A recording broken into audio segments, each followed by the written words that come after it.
이 전도서가 어떤 책인고 하면 예전에도 제가 말씀을 드린 적이 있는데 전도서는 하나님 없는 삶의 허무함을 보여주는 책입니다. 전도서가 이렇게 시작되죠. 헛되고 헛되며 헛되고 헛되니 모든 것이 헛되더라.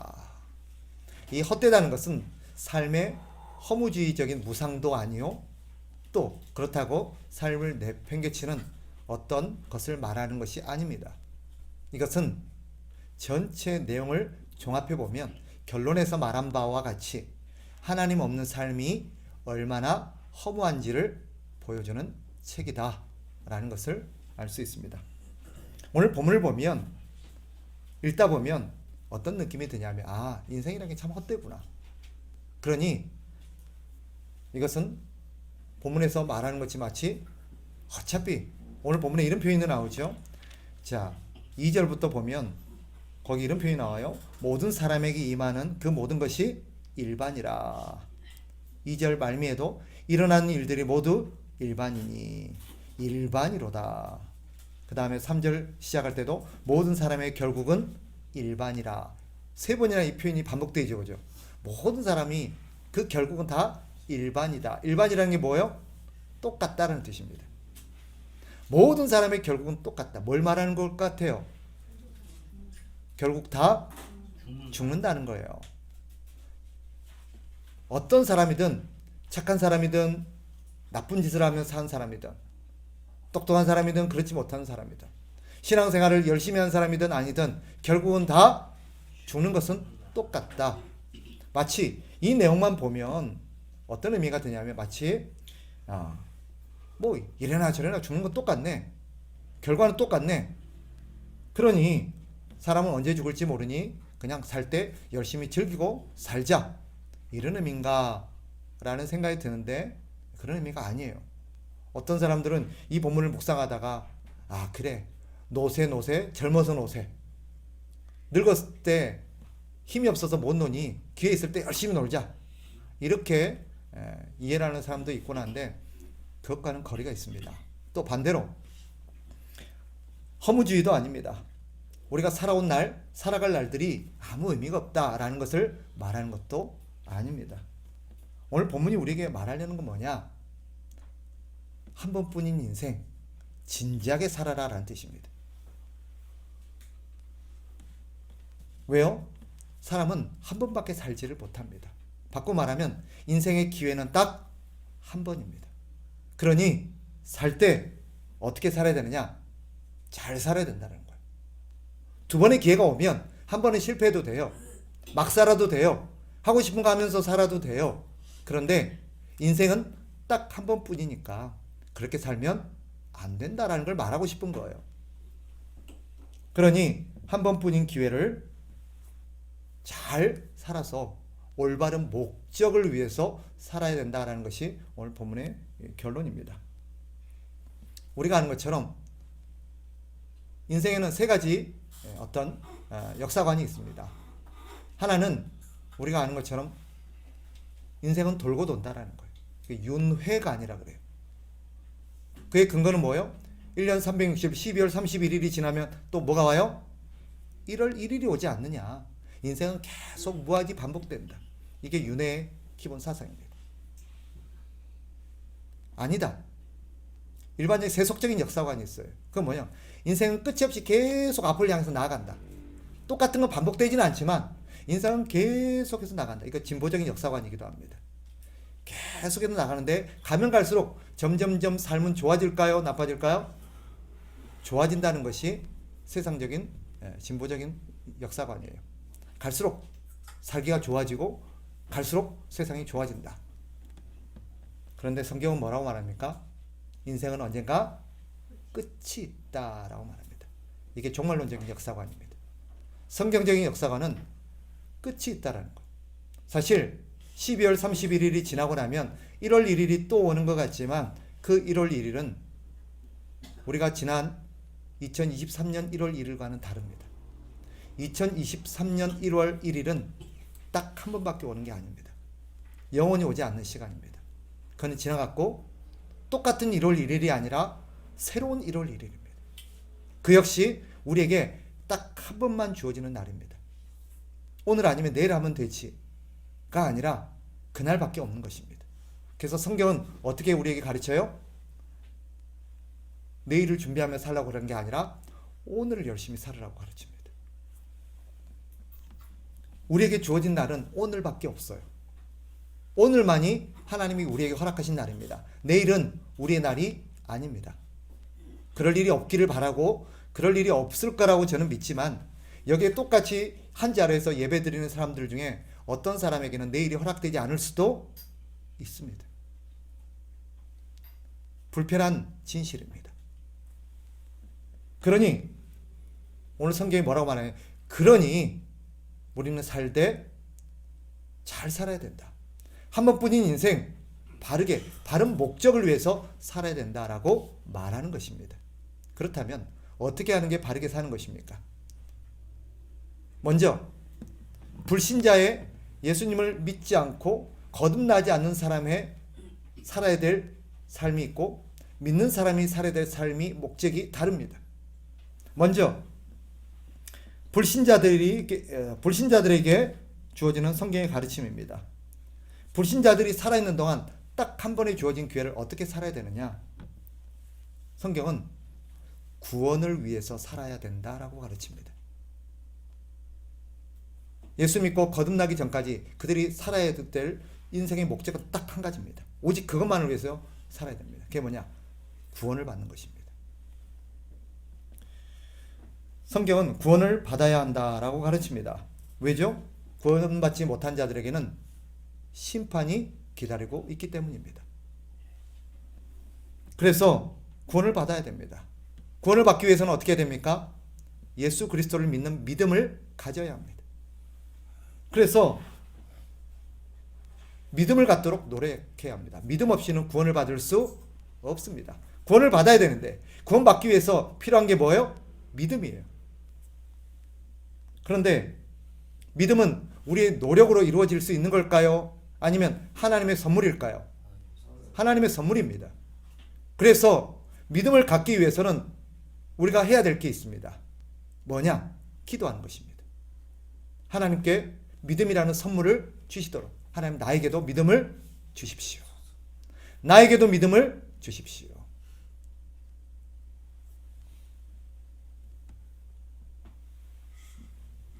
믿음은 자기 힘과 노력으로 절대 가질 수 없습니다. 믿음은 오직 하나님이 주시는 선물입니다. 그래서 하나님이 주셔야만 받을 수 있습니다. 그러니 불신자가 해야 될 가장 중요한 일들은 무엇입니까? 믿음을 가져야 되는 것입니다. 그 믿음을 갖기 위해서 하나님 앞에 기도하면서 호소하는 것입니다. 나에게도 믿음을 주십시오. 그런데 성경은 이와 관련해서 중요한 것 한 가지를 일깨웁니다. 뭐냐? 구원받는 일을 절대 늦추지 말라, 미루지 말라라고 말합니다. 왜죠? 두 가지 이유 때문입니다. 첫째는 오늘 본문에서 말하고 있죠. 반드시 죽을 것이기 때문에. 틀림없이 반드시 죽을 것입니다. 그 죽음이 지금 다가오고 있습니다. 죽음이 멈춰 있는 게 아니라 죽음이 지금 다가오고 있어요. 한 걸음 한 걸음 다가옵니다.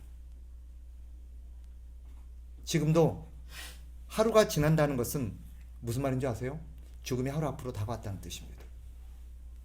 죽음은 계속해서 다가옵니다. 내일 또 하루 다가옵니다. 또 한 가지, 왜 미뤄서는 안 됩니까? 그것이 언제 내 삶에 맞닥뜨리게 될지, 내 인생에 도래하게 될지 아무도 모르기 때문입니다. 안다면 예방하고 준비할 수 있겠죠. 그러나 미루지 말아야 될 일은 그것이 바로 내일 닥칠지 모레 닥칠지 아무도 모른다는 것입니다. 성경에 보면 이것을 미루다가 결국 구원을 받지 못한 한 사람이 나옵니다. 벨릭스라는 사람입니다. 기억하시는지 모르겠습니다. 한 번은 사도 바울이 복음을 전하는 선교여행을 하다가 예루살렘으로 돌아왔는데 예루살렘에서 누명을 쓰고 감옥에 갇히게 됩니다. 그때 그 감옥에 갇힌 바울을 죽이려 한다는 소문이 들리자 이 백부장이 바울이 로마 시민권임을 가진 사람임을 알고 그를 가이사랴 감옥으로 옮기게 됩니다. 그때 거기서 누구를 만나냐면 벨릭스 총독이라는 사람을 만납니다. 바울이 그 벨릭스에게 이 도에 대해서, 예수 그리스도의 도에 대해서 전합니다. 복음을 전합니다. 그런데 이 벨릭스가 바울을 만나고 바울에게 다가갔던 것은 한 가지였습니다. 그를 공정하게 재판하기 위함도, 그에게 말을 경청하기 위함도 아니었습니다. 그가 바울을 찾은 이유는 딱 하나였습니다. 바울에게 뭔가 돈을 좀 받을까 해서, 뇌물을 좀 받을까 해서. 그런데 바울이 그에게 심도 있게 복음을 전합니다. 그때 벨릭스가 다음에 하자, 다음 기회에 하자라고 미룹니다. 그리고 나서 벨릭스는 역사의 무대에서 사라집니다. 다시는 바울을 만날 수 없었고 그 이름은 성경의 역사에서 사라집니다.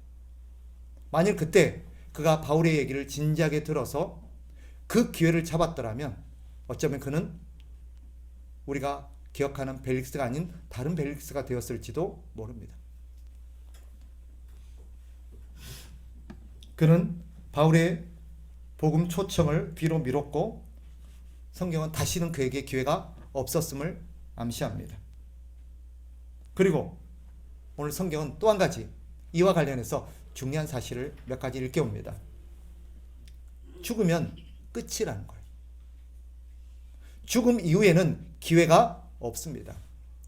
천주교 신앙관에는, 가톨릭에서는 연옥이라는 어떤 사상을 성도들에게 가르칩니다. 사람이 죽으면 천국과 지옥에 가기 전에 한 단계를 거치게 되는데 거기가 연옥이라는 거예요. 그 연옥에서 사람은 대기를 한다는 것입니다. 그리고 또 한 번의 기회가 주어진다는 거예요. 그래서 살아있는 자가 죽은 자를 위해서 공덕을 세우거나 어떤 제사와 예배와 헌금을 드리게 되면 그것이 쌓이고 쌓여서 그 사람이 천국으로 갈 수 있는 또 한 번의 기회가 주어진다라고 가르칩니다. 그러나 그것은 말 그대로 엉터리입니다. 성경은 절대 그렇게 가르치지 않습니다. 죽으면 끝이라고 말합니다. 오늘 본문에도 말하죠. 산 개가 죽은 사자보다 낫는 것은 그에게는 뭐가 있는 거예요? 기회가 있기 때문이다. 그러나 죽으면 기회가 없어집니다. 죽음 이후에는 전도자가 없습니다. 살아있을 당시, 여러분, 제가 이 대목을 묵상하면서 너무너무 귀한 걸 깨달았습니다. 우리 주변에서 우리에게 귀가 따갑도록 진리를 얘기해주고 복음을 얘기해줬던 사람이 있다는 것이 복이라는 것을 다시 한번 깨달았습니다. 죽음 이후에는 우리에게 진리를 전해줄 전도자가 없습니다. 더 이상 우리의 잠자는 양심을 흔들어 깨울 수 있는 사람도 없습니다.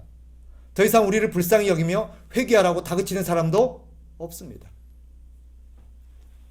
그래서 여기 있는 우리 자녀들에게 또 불신 가족을 둔 분들에게 다시 한번 진지하게 권면합니다. 여러분이 마지막 기회일 수도 있습니다. 그 사람에게 주어진 마지막 기회일 수 있음을 우리가 진지하게 생각하고 내가 아니면 이 사람은 마지막 소망이 없다 하는 마음으로 그를 위해 기도하시고 복음을 전하시기 바랍니다. 그리고 나에게 그토록 귀가 따갑도록 귀에 못이 박히도록 진리를 말하고 복음을 말하고 나를 흔들어 깨워준 사람이 있었다면 그것은 하나님의 큰 은혜였다는 것을 다시 한번 깨달으시기를 바랍니다. 그리고 죽음 이후에는 더 이상 성경도 없습니다. 성경을 읽을 수도 없고 성경을 한 줄 들려줄 사람도 없습니다. 더 이상 붙잡을 약속도 없고 복음의 소식도 없습니다. 그리고 죽고 나면 더 이상 기도를 할 수도 없을 뿐더러 기도를 들어줄 사람도 없습니다. 그러니 성경이 오늘 말하는 게 뭐예요? 살아있을 때 믿으라는 거예요. 그리고 살아있다는 것은 아직 기회가 있다라는 뜻입니다. 저와 여러분은 아직 기회가 있는 것입니다. 두 번째, 신자에게입니다. 불신자에게 성경이 가르치는 내용이 그거라면 신자에게는 어떤 의미가 있느냐? 성경에 우리에게 신자에게 가르치는 것이 있습니다. 10절에 이런 표현이 나오죠. 자, 9장 10절로 가보세요. 같이 한번 읽어봅니다. 시작. 내 손이 이를 얻는 대로 힘을 다하여 할지어다. 네가 장차 들어갈 소홀에는 일도 없고 계획도 없고 지식도 없고 지혜도 없음이니라. 무슨 말이에요? 죽은 이후에는 한마디로 말하면 뭐예요? 기회도 없을 뿐만 아니라 할 일도 없다라는 거예요. 이건 우리에게 무엇을 말하겠어요? 우리 살아있는 신자에게 뭐라고 말하고 있어요? 그러니 살아있을 때 할 일을 하라는 뜻입니다. 살아있을 때 할 일을 하라는 것이고, 이걸 또 다르게 표현하면 살아있는 우리에게는 해야 될 일이 있다라는 뜻도 됩니다. 여러분, 우리는 사람은 놀고 먹도록 창조되지 않았습니다. 일은 죄에 대한 징벌이 아닙니다. 피조물의 사명입니다. 하나님께서 다시 우리를 죄 가운데서 구원하신 것도 이제 편하게 놀고 먹으라고 구원하신 게 아닙니다. 하나님은 우리를 왜 구원하셨습니까? 천국 갈 때까지 여기서 대기하고 있으라는 것도 아닙니다. 우리가 해야 될 일이 있기 때문입니다. 구원받기 전에는 절대 할 수 없는 일이지만 구원받아야만 할 수 있는 일이 있기 때문입니다. 그 일을 위해서 하나님 우리를 구원하셨습니다. 그게 뭐냐? 예수 믿어야만, 거듭나야만, 또 신자만 할 수 있는 일, 살아있을 때만 할 수 있는 일, 그것은 바로 하나님을 위해서 봉사하는 것입니다. 성경은 신자가 해야 될 일이 있는데 살아있을 때 그 일을 해야 된다는 거예요. 그 일이 뭐예요? 하나님께 봉사하는 거다. 그러면 하나님을 위해서 우리가 해야 될 봉사는 무엇입니까? 성경이 우리에게 가르치는 것을 제가 몇 가지로 정리해 드리겠습니다. 이거는 우리의 창조의 사명이기도 합니다만은, 창세기 1장에서 가르치는 거기도 합니다만은, 성경 전체를 통해서도 반복적으로 가르치는 우리에게 사명. 첫째는 무엇입니까? 온 피조 세계가 하나님의 뜻대로 살도록 봉사하라는 것입니다. 다시요. 살아있는 우리 신자들이 해야 될 첫 번째 하나님을 위한 봉사. 온 피조 세계가 하나님의 뜻대로 살도록 봉사하라. 그래서 우리가 해야 될 것은 무엇입니까? 이와 관련해서 우리는 자연을 보호해야 합니다. 온 하나님 피조하신 이 자연 세계가 하나님의 창조 질서에 따라서 하나님의 뜻대로 보존되고 유지되도록 우리는 일해야 됩니다. 그것을 우리 편에서는 뭐라고 말해요? 자연 보호라고 말합니다. 자연을 돌보는 것입니다. 또 세상에 정의가 실현되게 하는 것입니다. 정의가 실현되게 하는 게 뭐예요? 권선징악입니다. 죄를 지은 사람은 반드시 처벌받게 해야 하고, 선하고 착한 일을 한 사람은 반드시 상을 받게 해야 한다는 것입니다. 그래서 누구도 억울한 일을 당하고 억울한 삶을 살지 않도록 하는 것이 우리가 해야 될 본분입니다. 이게 신자가 존재하는 이유입니다. 또 피조 세계를 하나님의 뜻대로 봉사하기 위해서 또 한 가지 해야 될 것은 뭐냐? 우리 주변에 굶주리고 아픈 사람들이 치유받고 돌봄을 받도록 도움을 주는 것입니다. 누구도 우리 주변에서 굶어서는 안 됩니다.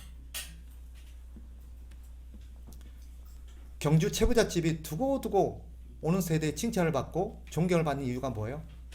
그들이 가진 것으로 주변의 사람들을 먹이고 돌봤기 때문입니다. 그랬다죠? 우리 동네 심리 내에는 굶는 사람이 없게 해라. 심리가 맞나요? 하여튼 대략 그렇게 기억이 납니다. 우리도 마찬가지예요. 우리 주변에 굶는 사람이 있어서는 안 됩니다. 우리 주변에 굶는 사람이 있는 것은 우리가 하나님의 뜻대로 봉사하지 못한 결과입니다. 그래서 교회가 구제를 하는 것입니다. 그래서 여러분 2024년도 우리가 이것과 관련해서 우리 교회가 힘써야 될 거 한 가지는 뭐예요? 구제하는 것입니다. 자연도 보호해야 되고, 우리 흔히 세상적으로도 녹색 경제, 녹색 경영을 말하지만 교회도 자연 보호를 위해서 일조해야 합니다. 그리고 정의가 실현되도록 힘써야 합니다. 은혜는 절대 정의를 망가뜨리지 않습니다. 은혜가 정의를 망가뜨린다면 그는 은혜가 아닙니다. 어떤 경우에도. 그리고 우리 주변에 굶주리는 사람이 없도록 힘써야 합니다. 그래서 여러분 2024년도에 우리 주변에, 여러분 주변에 굶는 사람이 있는지를 살피시고 굶는 사람이 없도록 살아가십시오. 우리 주변에 굶는 사람이 있음에도 우리 혼자 배불리 살아가는 것은 결코 하나님이 기뻐하시는 게 아닙니다. 두 번째, 첫 번째가 피조 세계를 돌보는 거라면, 두 번째는 우리 살아있는 신자들이 하나님을 위해서 봉사를, 두 번째 일은 뭐예요? 불신자들이 구원을 받도록 봉사하는 것입니다. 하나님을 모르는 자들, 구원받지 못한 자들이 구원에 이르도록, 구원을 받도록 우리가 그들을 위해서 봉사하는 것입니다. 그래서 우리 주변에 구원받지 못한 자가 없도록 힘써야 합니다. 예수님을 모르는 자가 없도록 힘써야 합니다. 세 번째, 오직 교회는 하나님만을 섬기며 하나님께만 영광이 돌아가도록 힘써야 합니다. 사람에게 영광이 돌아간다거나 하나님이 받으셔야 될 영광을 사람들이 가르치지 못하게 해야 되고, 교회가 하나님을 높여야 되는데 사람을 높이는 일을 하지 않도록 우리가 일해야 합니다. 그게 하나님께서 우리에게 분부하신 일입니다. 네 번째, 부모들은 자식들이 하나님을 경외하며 살도록 가르쳐야 합니다. 많은 부모들이 자녀의 신앙교육을 교회에다가 위탁한다든지 사역자들에게 위임하는 경우가 많이 있습니다. 그러나 성경은 그렇게 가르치지 않습니다. 자녀를 교육하고 신앙적으로 지도할 될 책임이 부모에게 있음을 강조합니다. 그러니 여러분, 부모된 여러분들은 여러분의 자녀가 하나님을 경외하며 살아갈 수 있도록 신앙의 지도를 힘써야 합니다. 그것이 우리의 본분입니다. 자녀가 장성해서 결혼해갖고 출가할 수 있어요. 더 이상 우리의 슬하에 있지 않을 수 있습니다. 그럼 우리 책임이 없을까요? 아닙니다. 우리가 죽는 날까지 우리 자녀들이 신앙적으로 바로 살도록 그들을 권면하고 기도하는 일은 우리가 죽을 때까지 해야 되는 것입니다. 그들이 견실하게 설도록, 그게 우리의 책임입니다. 다섯 번째, 거짓된 진리에 맞서서 하나님의 진리를 수호하는 일에 힘써야 합니다. 세상에는 거짓된 진리가 판칩니다. 제가 개척을 시작한 이유고 목회를 시작한 이유이기도 합니다. 사실 어쩌면 제 마음 안에 교회 안에서 충실하게 진리가 가르쳐지고 성도들이 배워야 될 진리들이 충실하게 배워서 그 안에서 내가 성장했더라면 제가 목사가 안 됐을 수도 있습니다. 그러나 어느 날 그런 것들이 결여되어 있는 현실을 보면서 제가 목사가 돼야겠다라는 생각을 가졌고 교회를 개척해야겠다라는 생각을 가지게 된 계기가 되었습니다. 진리를 지키는 것. 진리를 지키는 게 무엇입니까? 복음을 전하는 것을 말하는 게 아닙니다. 거짓된 복음으로부터 참된 복음을 지켜내는 것이고, 거짓된 복음이 사람들을 미혹해서 거짓된 어떤 삶의 방향으로 이끌어가지 못하도록 그들에게 바른 진리를 일깨우고 전하는 것이요, 교회가 거짓된 진리를 쫓지 않고 바른 진리를 쫓아 살아가도록 힘쓰는 것입니다. 그런데 이와 관련해서 많은 성도들이 갖고 있는 오해 한 가지가 있습니다. 그 일은 목사가 해야 된다는 거예요. 그 일은 목사의 전담 역할이라고 생각하는 경향이 참 많습니다. 아니에요. 성경 어디에서 그렇게 가르칩니까?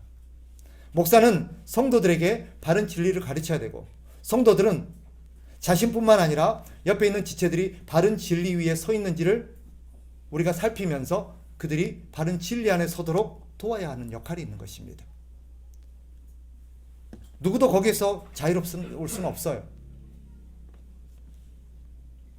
그렇다면 이 5가지 일, 첫째 뭐라고 그랬어요?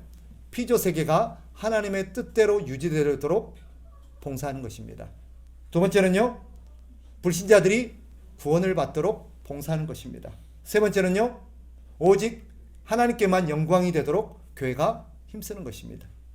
네 번째는요, 부모들이 자식들이 바른 신앙, 하나님을 경외하며 살도록 지도하는 것입니다.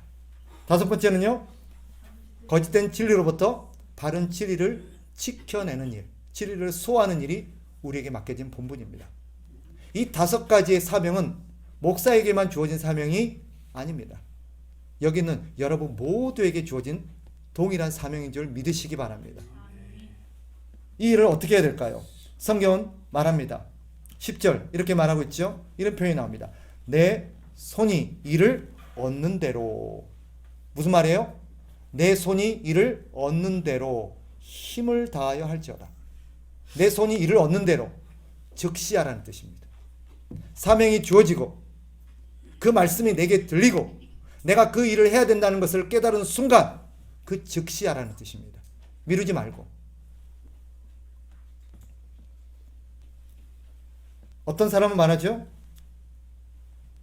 나는 목사가 아닌데, 나는 장로도 아닌데, 나는 권사도 아닌데, 나는 집사도 아닌데, 나는 학생에 불과한데.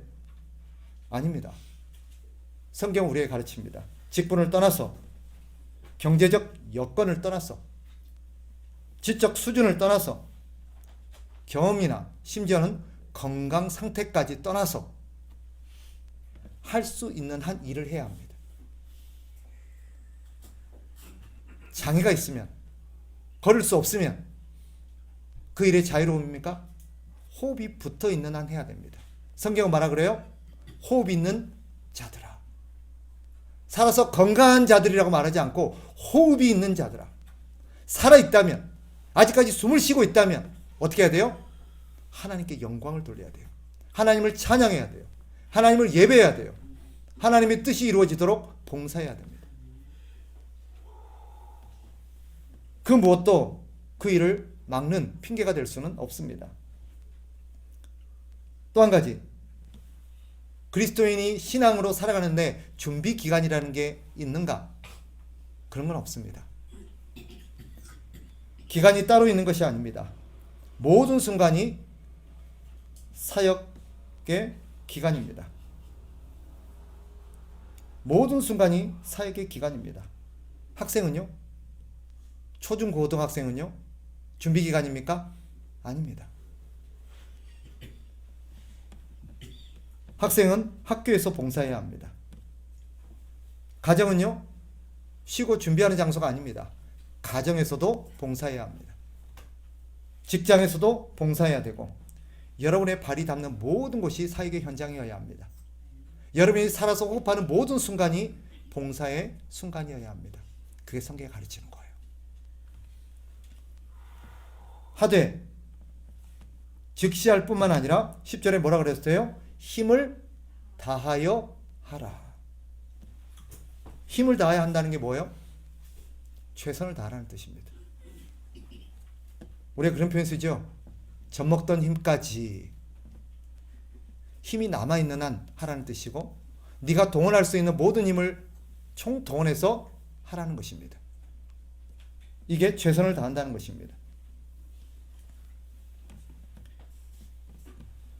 최선을 다한다는 것은 그래서 두 가지로 설명할 수 있습니다. 첫째, 힘이 있는 한, 그 힘을 갖고 있는 한 동원할 수 있는 모든 힘을 다 동원해서 그 일을 하라는 뜻입니다. 그게 최선을 다하는 거예요.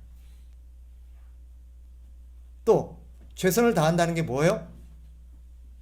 그것은 그 일이 내 삶의 전부인 거냐, 그거밖에 일이 없는 것이냐, 이거 아니면 이게 마지막 일인 것이냐, 그렇게 하는 것이 최선을 다하는 것입니다. 어떠세요, 여러분? 우리는 종종 최선을 다한다라고 말하죠, 그죠? 성경이 우리에게 말하는 최선입니까?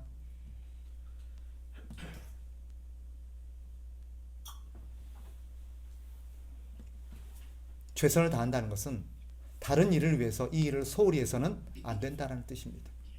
하나님을 위해서 봉사하는 일, 이것은 살아있는 신자가 힘써야 될 일이고, 이것은 즉시 해야 될 일이고, 최선을 다해서 해야 될 일이고, 가장 우선순위로 해야 될 일입니다. 말씀을 정리하겠습니다. 오늘 성경이 우리에게 가르치는 진리가 무엇입니까? 모든 사람은 다 죽는다는 것입니다.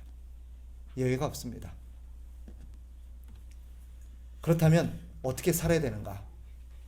우리는 다 죽으니, 언젠간 죽을 거니 살아있을 때 열심히 즐기다가 가자가 아닙니다. 오늘 성경이 우리에게 말하는 것을 한 문장으로 표현하라면 이것입니다. 따라합시다. 인생을 낭비하지 말라. 네. 인생을 낭비하지 말라는 것입니다. 여러분, 낭비가 무엇입니까? 어떻게 하는 게 낭비입니까?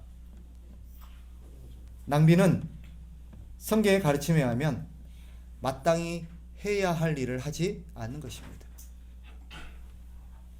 아무리 바쁘게 뭔가를 하며 살았다 할지라도 우리가 마땅히 해야 될 일을 하지 않았다면 그것은 인생을 낭비하고 산 것입니다. 여러분, 우리 가운데 바쁘게 살지 않은 사람이 누가 있습니까? 지금까지 바쁘게 살지 않은 사람이 누가 있겠습니까? 바쁘게 살았다고 잘 사는 게 아니에요. 그렇다고 우리가 인생을 낭비하지 않고 사는 것도 아닙니다. 낭비는 뭐예요? 반드시 해야 될 일을 하지 않는 것입니다. 이것저것 열심히 정신없이 했다 할지라도 우리가 진짜 해야 될 일을 하지 않았다면 그것은 인생을, 세월을 낭비하고 산 것입니다. 그래서 낭비의 다른 표현이 뭔지 아세요? 게으름입니다. 우리가 게으름이라는 것을 오해합니다. 게으름하면 대부분 어떤 생각을 하죠? 아무것도 하지 않는 것을 생각합니다. 아닙니다. 성경을 보세요. 잠언도 그렇고 전도서도 그렇고 게으름을 뭐로 표현합니까? 쓸데없는 분주함으로 표현합니다. 게으른 자는 문짝이 돌적이를 따라 왔다 갔다 하는 것 같이 움직인다라고 말합니다. 문짝은 한시도 가만 안 있습니다. 계속 왔다 갔다 합니다. 나는 바쁩니다. 그런데 성경은 그가 어떤 자와 같다 그래요? 게으른 자와 같다라고 말합니다. 게으름은 아무것도 하지 않고 노는 게 아닙니다. 마땅히 해야 될 일을 하지 않고 다른 일을 하는 것입니다. 자, 봅시다.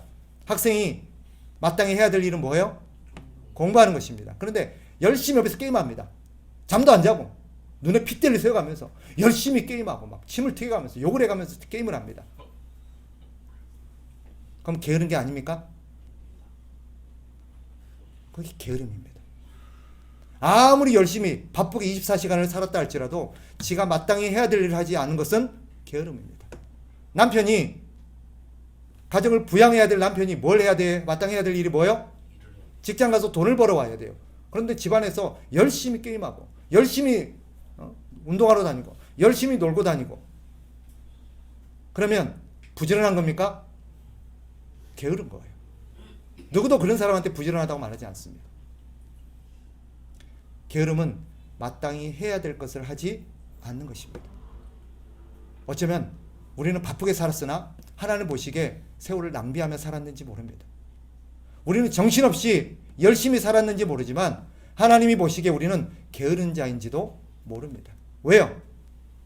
마땅히 해야 될 일을 하지 않고 살았다면. 그러니 여러분, 한 번뿐인 인생,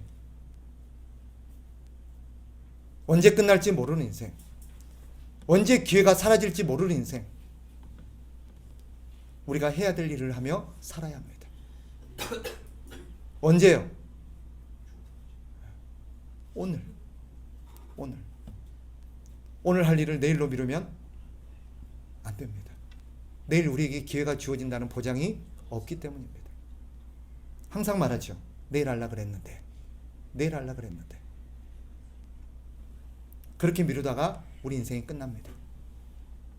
그러니 여러분, 한 번뿐인 인생, 하나님을 위해서 봉사하며 사시기 바랍니다. 그리고 그것을 위해서 우리가 부름을 받았다는 것을 기억하십시오. 2023년도까지 여러분들이 열심히 분주하게 살아온 거 압니다. 그러나 그것이 우리를 향한 하나님의 뜻이 아닐 수도 있습니다. 우리는 바쁘게 살도록 부름받은 사람이 아니라 하나님을 위해서 봉사하도록 부름받았습니다. 제가 그런 얘기 드리죠. 우리 예수님은 몇 년을 사시다 가셨어요? 33년의 짧은 인생을 사시다 갔어요. 그것도 하나님을 위해서 공적인 사역한 기간은 얼마입니까? 3년에 불과합니다. 그런데 우리 주님이 가시던 날 주님은 뭐라고 고백하고 떠나십니까? 다 이루었다라고 말합니다. 다 이루었다라고 말합니다. 3년밖에 이 땅에 계시지 않았고 3년밖에 사역하지 않았지만 주님은 다 했다라고 말합니다. 왜요? 하나님께서 우리 주 예수 그리스도에게 하라고 하신 일을 우리 주님은 집중하였고 그 일을 이루었기 때문입니다. 그래서 얼마나 오래 사느냐 그게 본질이 아닙니다. 얼마나 많은 일을 했느냐 그게 본질이 아닙니다. 그 세월 그 시간 동안 하나님이 하라고 한 일을 하며 살았느냐입니다. 2024년도는 그걸 하며 사시길 바랍니다. 그래서 적어도 2024년도 우리가 하나님 앞에서 적어도 게으른 자가 아니기를, 또 인생을 낭비한 자가 아니기를 바라봅니다. 우리 모두가 하나님 앞에 충성된 종이다, 잘했다, 수고했다 라고 칭찬받는 그런 하나님의 사람들이 되기를 주의 이름으로 축복합니다.